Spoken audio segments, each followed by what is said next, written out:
Para apresentar o primeiro painel, convido ao palco a Michele da Silva, especialista em recursos humanos, diversidade e inclusão na Anglo-América. Com você, Michele.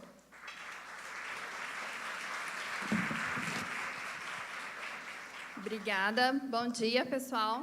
Vou me autodescrever. Sou Michele, né? Sou uma mulher branca, cisgênero, cabelos longos, mais claro nas pontas. Estou aqui usando vestido longo, claro também. Estou à frente de um painel de LED, de fundo azul, com os dizeres da Diversibram. E vou anunciar o nosso primeiro painel, que é Diversidade, Equidade e Inclusão. Uma visão compartilhada sobre o futuro. Oportunidades e estratégias. E para fazer companhia à Ana e à Vera, vou convidar Camila Lotti, vice-presidente executiva interina de sustentabilidade na Vale.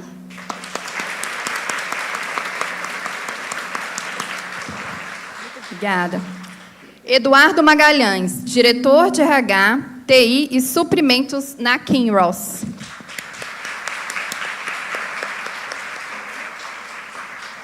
Fernanda Lavarello, diretora de Assuntos Corporativos e Comunicação na BHP Brasil.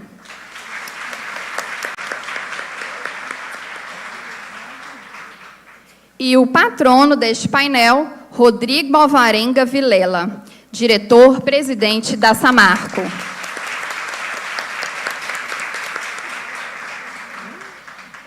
Com a palavra, a mediadora será Vera Lúcia. Obrigada. Bom, então vamos começar a nossa conversa, e tanto aqui na abertura quanto lá no café da manhã com os CEOs, e inclusive na fala do general Fernando, né, a gente tem constatado que 2025 não tem sido um ano com um cenário tão positivo para essa temática, né, da diversidade, equidade e inclusão. Então, quero perguntar para a Ana e também para o Rodrigo, gostaria que o Rodrigo comentasse, como é que vocês avaliam esse cenário e quais são as perspectivas para o futuro, especialmente na mineração? Obrigada. Obrigado. Alô? Obrigada, Vera. Bom dia novamente aí a todos e a todas. Então, esse tema, eu gosto de voltar para o resgate de que não é um assunto de temporário ou algo de justiça social por si só. Eu acho que é algo muito mais profundo, né? E, por ser tão mais profundo, né, eu acho que a gente tem que ter essa resiliência, né, para esses momentos de questionamento. A gente está sempre voltando aí para as raízes, para os seus fundamentos, né? Voltar para o porquê, do para quê.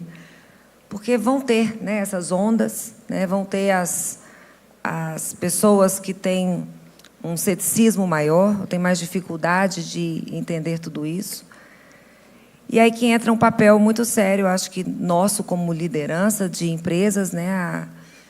A quantidade de pessoas que a gente alcança, quantas pessoas a gente influencia, e o poder que a gente tem como empresa, né, e como líderes dessas empresas, de seguir nessa jornada da resiliência e seguir nessa transformação. E quando eu falo que é caminho sem volta, que eu coloquei na minha abertura, é porque eu verdadeiramente acredito, né, na força da diversidade. Eu acredito na força da diversidade num ambiente verdadeiramente inclusivo. Eu olho para a força da comunidade de Alvorada de Minas, de Conceição do Mato Dentro, do entorno de Barro Alto, das comunidades que nos acolhem, e tem uma representação enorme ali do que é o Brasil. E eu acredito que essas pessoas, elas podem fazer toda a diferença vindo trabalhar para a gente. Elas podem fazer toda a diferença para as nossas operações, para aquelas comunidades, para o setor como um todo. Eu acredito em abrir as portas para essas pessoas. Eu acredito é em criar ambiente onde essas pessoas elas vão estar ali dando o seu melhor. Então, se é uma crença, se é algo como líder eu verdadeiramente acredito, eu vou viver isso nas minhas tomadas de decisão, eu vou valorizar os meus líderes, que também colocam isso de uma forma intencional, verdadeira e genuína nas suas gestões, nas suas diferentes formas de atuar. E os questionamentos que vão vir, Vera, e as discussões políticas, né, vão vir, vão bater, vai fazer a gente aprender, né, porque a gente sempre aprende com tudo que eu acho que acontece, mas não vão tirar a gente do rumo. Né? Então, isso, pessoal, assim, eu estou compartilhando o que eu acredito como Ana pessoa, como Ana profissional. Para mim, é caminho sem volta. Para mim, não tem futuro da mineração se a gente não tiver um ambiente onde a gente consiga realmente ser atrativo no mercado em relação aos outros setores, a gente não vai ter essa vantagem competitiva, e onde a gente não consiga acolher os diferentes tipos de talentos que estão por aí, para que a gente crie um ambiente onde as pessoas venham trabalhar, venham atuar no seu melhor potencial. É uma crença para mim, Vera. Vamos escutar o Rodrigo aí, então, por favor. Obrigada. Obrigado aí pela... Me escutam? Obrigado aí pela oportunidade. Ô Vera, quando você fala de dificuldades, né, que estamos enfrentando, provavelmente você está falando, né, dos movimentações políticas, do que está acontecendo principalmente nos Estados Unidos, onde o programa de diversidade, equidade e inclusão lá está sendo colocado à prova, né? E como que isso reflete no mundo. Uma maneira bem prática e pragmática, acho que você trouxe também nas suas palavras iniciais, a nossa realidade aqui no Brasil é muito diferente. Né? Quando a gente fala de legislação, nós temos uma legislação muito poderosa no sentido de nos auxiliar na busca de um movimento contínuo, legítimo, de diversidade, equidade e inclusão. Então, acho que do ponto de vista de movimentos políticos que ocorrem no mundo, acho que a gente está bem distante de ser afetado. Entretanto, é claro que tudo que acontece no mundo reflete aqui, reflete em nós, reflete na sociedade, e aqui eu também concordo com a Ana que tem que ser uma questão de ideologia, não ideologia política, tem que ser uma questão de estratégia. Nós, né, você é parte dessa história, quando criamos e colocamos a estratégia de diversidade, equidade e inclusão no centro das definições da Samarco, a gente tinha claro onde a gente quer chegar e como a gente quer chegar. E não tem nada fácil, porque nós não podemos deixar a pauta ideológica política entrar nas nossas discussões, nós não podemos deixar que o ativismo por si só façam parte dessas discussões, e a gente tem que acreditar no nosso propósito. Então, esse é o propósito, e sim, definir metas, desafios e enfrentá-los. Do ponto de vista político, política muda de 4 em 4 anos, agora a nossa visão não. Nossa visão tem que ser de longo prazo, e eu vejo com cautela todos os movimentos que estão ocorrendo no mundo, mas eu vejo como uma grande oportunidade também, porque é uma oportunidade também da gente desmistificar uma série de questões relativas à diversidade, equidade e inclusão. Eu acho que é uma oportunidade enorme da gente debater sobre isso e, sim, criar um conceito de que diversidade, equidade e inclusão é parte da estratégia de uma organização. Eu tenho que estar dentro dos nossos corações, como diz a Ana, a sua abertura, mas também dentro do centro dos processos decisórios. Uma vez que você faz isso, os movimentos políticos tendem a ser minimizados, os movimentos setoriais tendem a ser minimizados. E lembrando que eu também não tenho dúvida nenhuma que o nosso futuro, nosso sucesso, né, como organização, como setor, passa por uma abertura enorme que a gente tem que ter, não somente dessa pauta, mas de outras também, que a gente debate dentro do IBRAM e dentro do nosso setor. Ótimo, muito obrigada.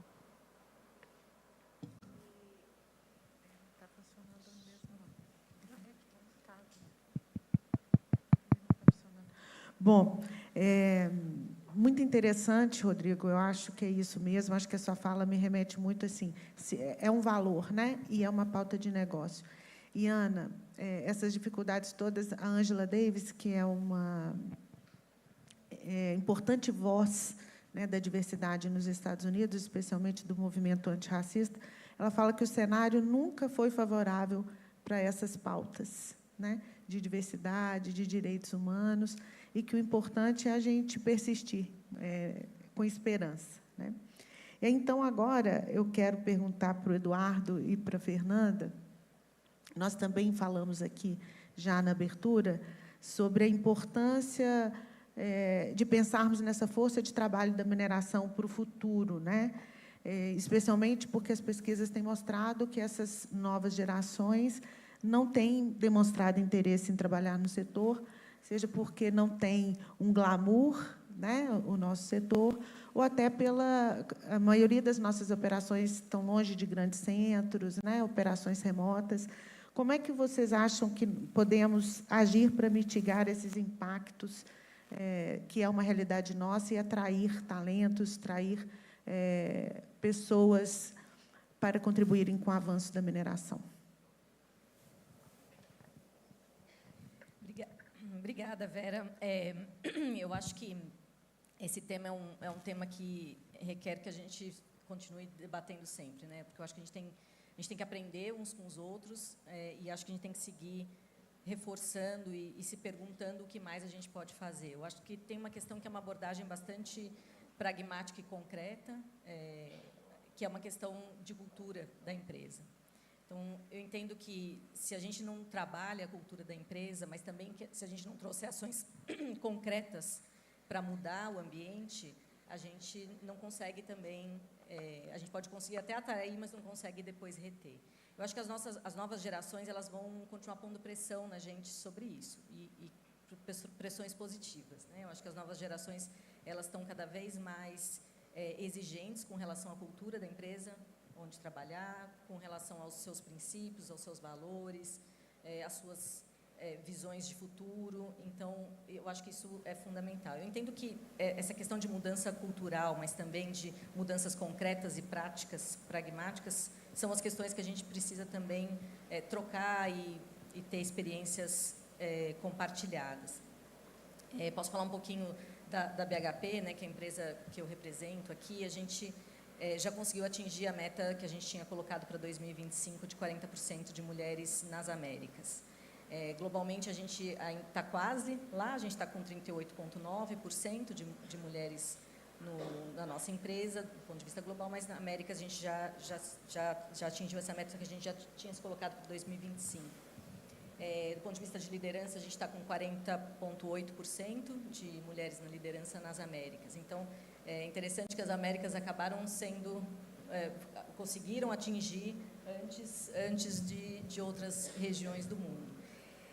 Mas isso não se deu por acaso, nem só no discurso, né? Isso se dá com ações concretas, tanto de programas de equidade salarial, ajustes nas operações para ter uniformes compatíveis para as mulheres, ter equipamentos que tenham conforto ergonômico para as mulheres, que tenha sanitários femininos nos lugares corretos, mas mais do que isso, um trabalho, sobretudo, com os líderes, de qual é o ambiente e a cultura da empresa que a gente quer e que a gente exige dos nossos funcionários, sobretudo em questões ligadas a assédio, a ambiente inclusivo. E aí a gente não sugere, a gente exige dos nossos funcionários e das nossas lideranças um comportamento adequado e que seja condizente com a cultura da empresa.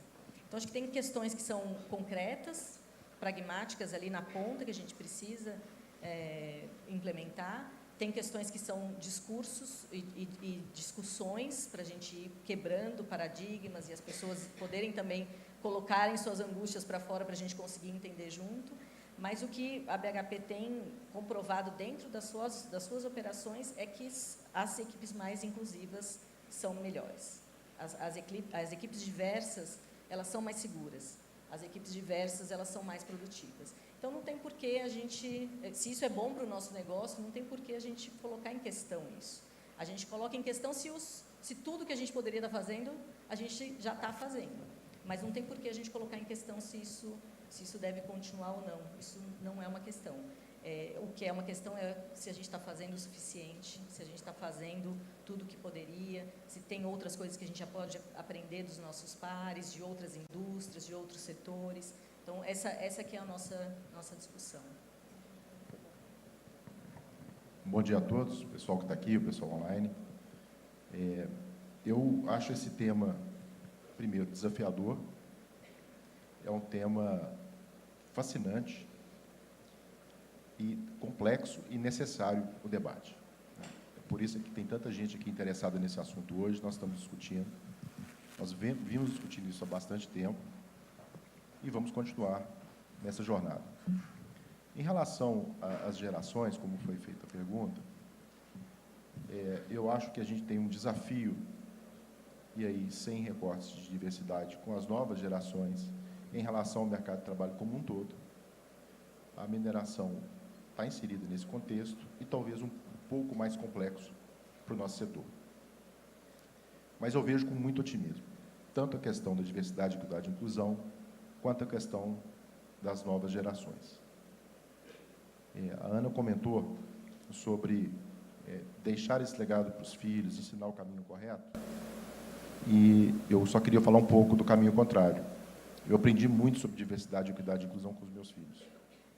Essa geração nova, ela já tem isso no chip, já vem de fábrica.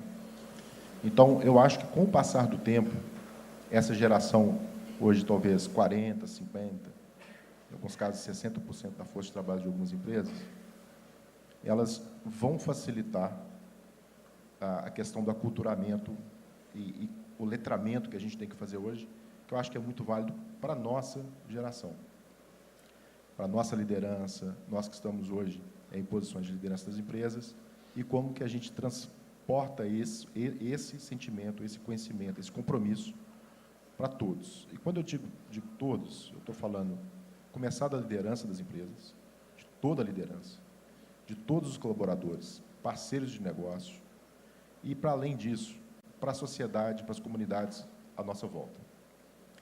Eu costumo dizer lá na Kim Rosa, a gente fala muito isso com a Ana Cunha, se eu não tivesse que envolver a sociedade, a comunidade nessa discussão, eu não teria um problema. Dentro da minha porta, eu já teria resolvido esse problema. Então, é essencial que você faça ações extramuro. Aliás, que você derrube o muro e que você tenha uma atuação integrada com quem está à sua volta. O Rodrigo comentou um ponto que eu acho que é muito importante, a gente tem que ter muita tranquilidade nesse momento. Eu vejo de forma natural esse pushback que existe. Essa questão hoje da comunicação, da forma que ela flui, nós tendemos a pegar modelos de outras culturas, outros processos que estão acontecendo nos Estados Unidos. O mercado de trabalho lá é muito diferente do nosso, ponto. Culturalmente, eles são diferentes dos nossos aqui, outros países da América Latina, em qualquer lugar do mundo tem uma diferença. A gente tem que entender essa diferença e adaptar a nossa realidade local. E quando eu digo local, é bem local mesmo, né? Eu estou falando do ponto de operação que cada um tem aqui, dependendo da região que você tem, você vai enfrentar um tipo de dificuldade ou não. Mas, dito isso, eu sempre sou otimista em relação a essas questões. E vou puxar aqui também uns casos, né? Eu estudei engenharia metalúrgica numa turma de 25, que eram junto com 25 da engenharia de Minas, da UFMG. Nos 50, nós tínhamos 2 mulheres. O ano passado, por volta de outubro, eu estive em Ouro Preto, na UFOP, com o reitor, fazendo com ele um programa que nós temos de parceria.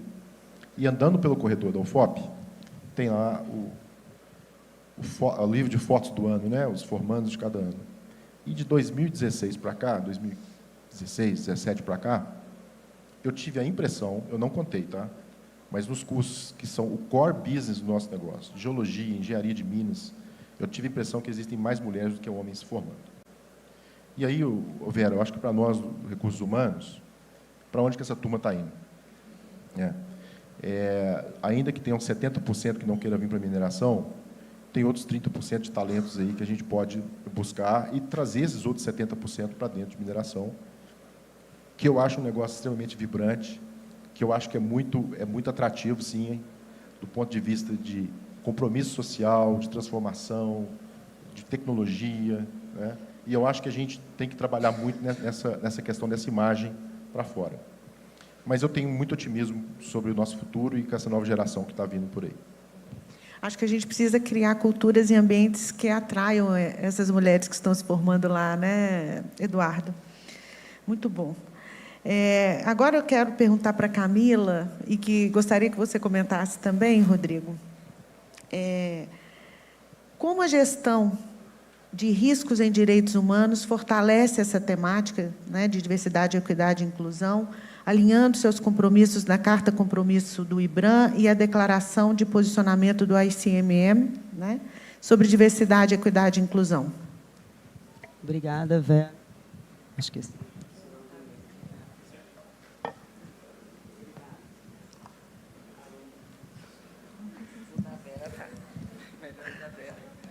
Sei o que está funcionando. Obrigada, Vera. Obrigada a todos e a todas por estarem aqui hoje. Hoje, na fala da Ana, aqui na abertura, né, ela traz a nossa estatística aqui do IBGE, que na população brasileira a gente tem 51,5% de mulheres, né, e isso está longe de ser refletido na mineração. Eu vejo isso como uma grande distorção, né? Não precisa ser idêntico, né? Não é que a gente queira estar ali exatamente par e passo com a representatividade, né, do Brasil, tanto em gênero, quanto em raça, quanto em PCDs, né, orientação sexual. Não é que a gente queira que a mineração esteja batendo exato número, mas próximo é o que é esperado, né, porque é o reflexo da nossa sociedade. Então, enquanto isso não está lá, a gente tem uma distorção. E por quê? Milhões de porquês. Mas um porquê é porque a gente ainda enfrenta, dentro desse setor, né, situações onde essas pessoas não estão 100% seguras, onde ainda há discriminação, onde ainda há preconceito, não é? Onde ainda há tantas situações que não trazem condições mínimas para que essas pessoas estejam ali trabalhando. Não é só uma questão de medidas, né, afirmativas, de cota, de entrada. Tantas empresas mal conseguem até cumprir a cota de PCD, não é, no Brasil.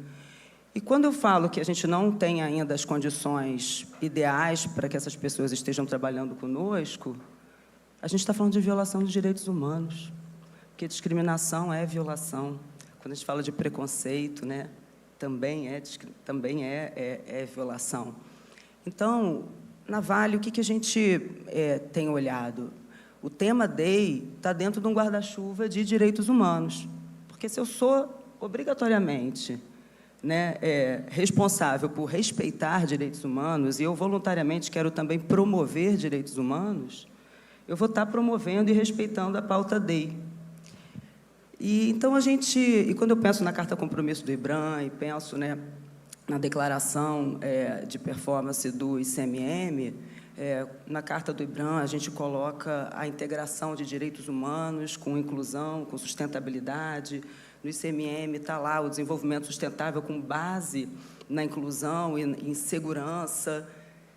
Tudo isso está conectado, alinhado aos princípios orientadores de empresas e direitos humanos da ONU. Ambas foram feitas observando os princípios orientadores de direitos humanos da ONU. Então, se eu implemento uma política de direitos humanos na minha empresa e ali eu garanto que eu faça a devida diligência das minhas operações, dos meus fornecedores, para garantir que violações de direitos humanos não ocorram, né, e que eu possa prevenir na gestão de riscos.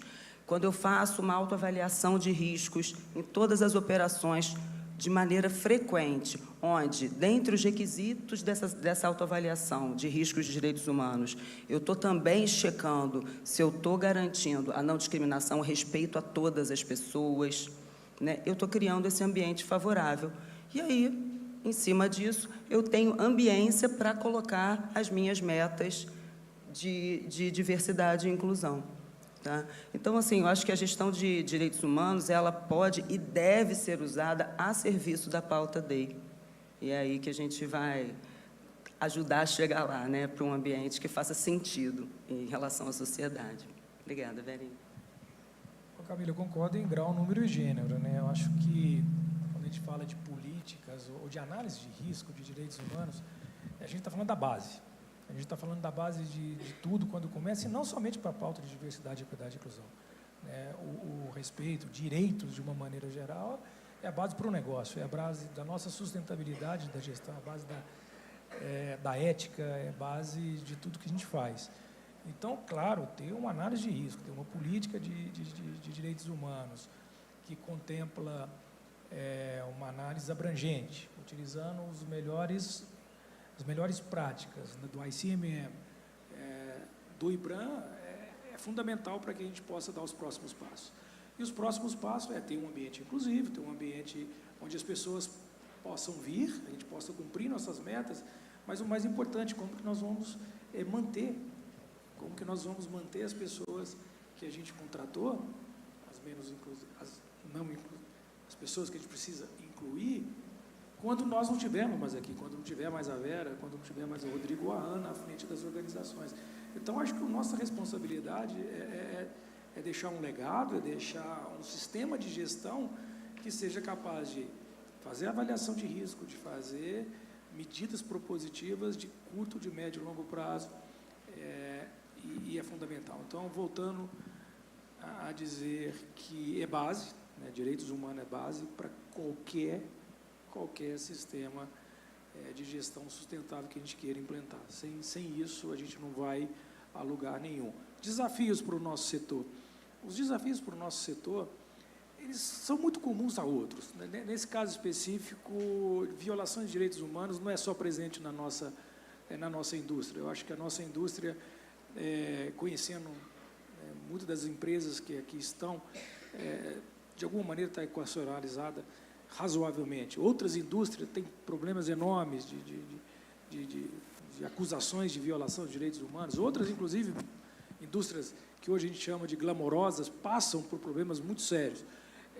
O que nós precisamos garantir e ter muita atenção é na nossa cadeia de valor.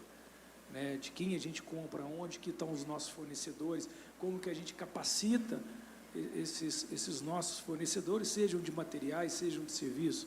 Quando a gente faz um grande projeto numa área remota, existem uma série de controles, de riscos que passam por direitos humanos ou passam por a gestão como um todo, que tem que ser avaliados, e isso nós temos que estar cada vez mais antenados para que isso ocorra.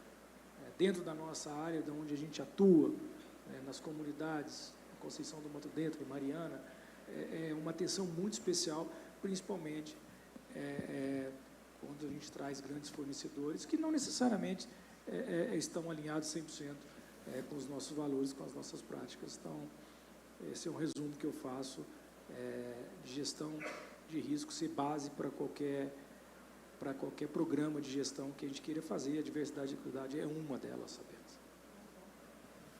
Muito bom. Eu quero estimular as pessoas que estão aí remotamente e aqui também conosco no auditório para fazerem as perguntas, viu? Eu estou aqui recebendo as perguntas, fique à vontade para encaminhar. Aproveitando ainda essa questão de direitos humanos, a Gallup, né, tem um relatório global sobre ambiente de trabalho, e num desses relatórios ela mostra que o ambiente inclusivo gera maior engajamento e produtividade das pessoas. O Guia da Diversidade da revista Exame também aponta melhoria de produtividade, melhoria na atração e engajamento das organizações que investem em DEI. Então, como nós, do setor mineral, podemos criar e manter um ambiente de trabalho inclusivo em prol desses direitos humanos? Queria que vocês ficassem à vontade para responder essa pergunta. Posso começar, Vera? Bom, eu acredito que a gente tem que tratar esse assunto como vários outros temas estratégicos da empresa. Acho que foi falado um pouco aqui, e só reforçando isso. Da mesma forma que a gente faz um plano estratégico, e a remuneração é um negócio de longo prazo, a gente faz os nossos planos de longo prazo e traz isso, né, mais para próximo dos planos de, geralmente, 5 anos, e a gente inclui ali no plano estratégico temas de, né, como que a gente vai melhorar o ambiente de segurança, qual que vai ser a nossa plano de lavra, plano de produção. A gente tem que ter um plano estratégico, já que a gente entende, né, que o ambiente diverso e verdadeiramente inclusivo é relevante dentro da estratégia do negócio. E aí, como que a gente faz um plano estratégico? Quando a gente entende que a visão que a gente tem ali mais para o futuro está um pouco distante do que a gente tem hoje. A gente não começa mapeando onde estão os nossos gaps, né? E como que a gente mapeia onde estão os nossos gaps? Escutando as pessoas. Então, eu acho que tudo começa com uma escuta, né? De chamar as pessoas da empresa e ter aquele interesse genuíno da escuta ativa, de perguntar onde que a gente está falhando. Por que essas novas engenheiras não estão vindo trabalhar conosco? Por que a gente não está conseguindo ter dentro do nosso quadro pessoas representantes de grupos minoritários como um todo? E aí, agir, né? Partir para a ação. Tem que ter dentro do plano estratégico, igual a gente tem lá, plano de compra de aquisição de equipamento, seja o que for, tem que ter ação prática para que a gente consiga chegar nesse objetivo. Então, acho que isso tem que estar na agenda das empresas, puxado pela liderança, né? Sempre com alinhamento entre o discurso e a prática, porque senão cai no descrédito, num posicionamento que mostre isso de forma genuína, senão também cai no descrédito, mas partir para a ação, né? Ter ações práticas inseridas na estratégia da empresa, já que isso é tão relevante. Alguém mais quer comentar? Posso? Por favor. Bom, eu não tenho dúvida nenhuma, e eu posso falar que ter uma equipe diversa é muito melhor, aumenta a produtividade, traduz num ambiente muito mais saudável, porque eu tenho uma equipe muito diversa no meu grupo, você sabe muito bem dela. Mas eu quero deixar uma provocação grande aqui. Depois, aquele senhor que está sentado ali, ele é o Sérgio Mileper, ele é o diretor de operações da Samarco, e ele representa hoje um grande grupo e um grande desafio, que é fazer o desdobramento das nossas políticas. Depois, na próxima sessão, vocês perguntam para ele se ele consegue ver aumentos de produtividade dentro dos setores na qual ele atua e quais as dificuldades que ele tem. Porque não tenha dúvida nenhuma que, para um grupo como o meu, para um grupo, inclusive, quando do Milei, a gente consegue perceber claramente esse aumento de produtividade, esse ambiente, inclusive, esse ambiente saudável, que permite um montão de ganhos. Agora, os desafios estão ali.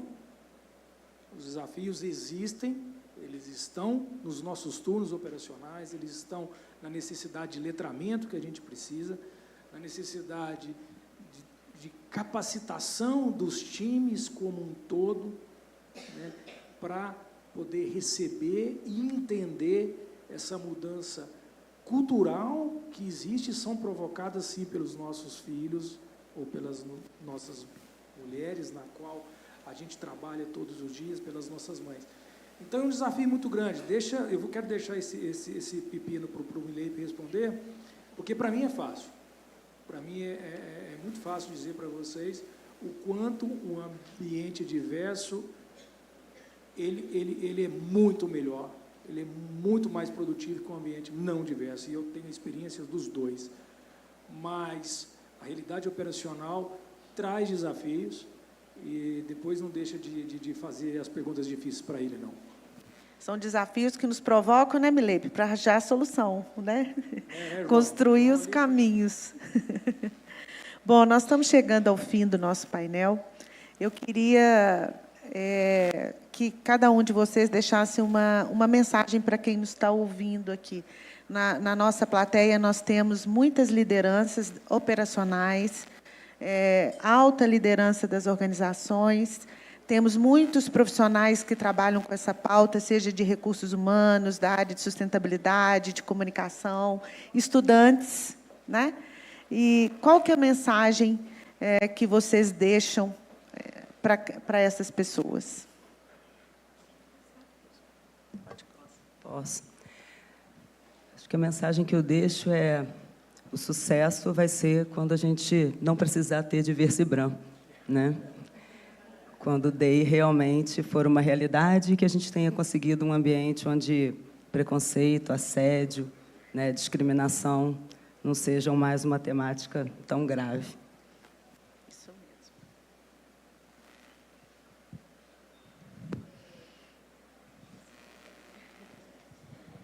mesmo. Eu entendo que... Vocês estão me ouvindo?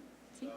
Eu entendo que o principal desses debates, e o que é importante a gente sempre levar para dentro das empresas, é a questão do diálogo aberto, né? Acho que se a gente não tem ambientes que as pessoas se sintam seguras para falar,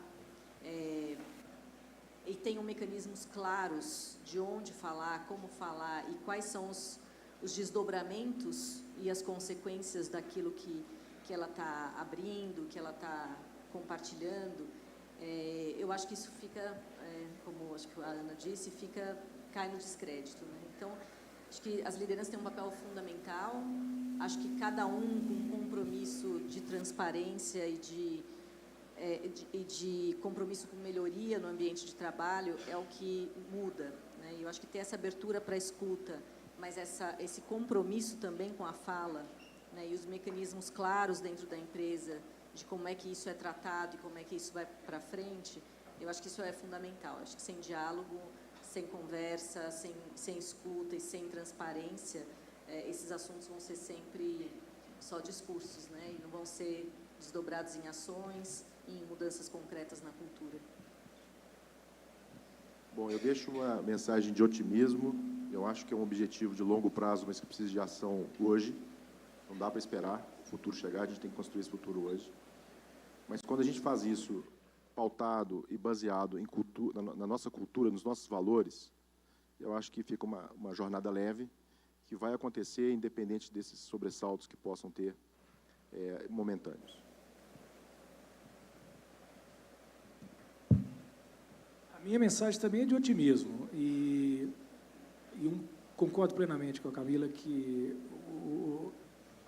nossa medida de sucesso é quando a gente não tiver que discutir diversidade, equidade e inclusão no fórum, ou como a gente já não discute mais produção e segurança, como a gente fazia 20 anos atrás.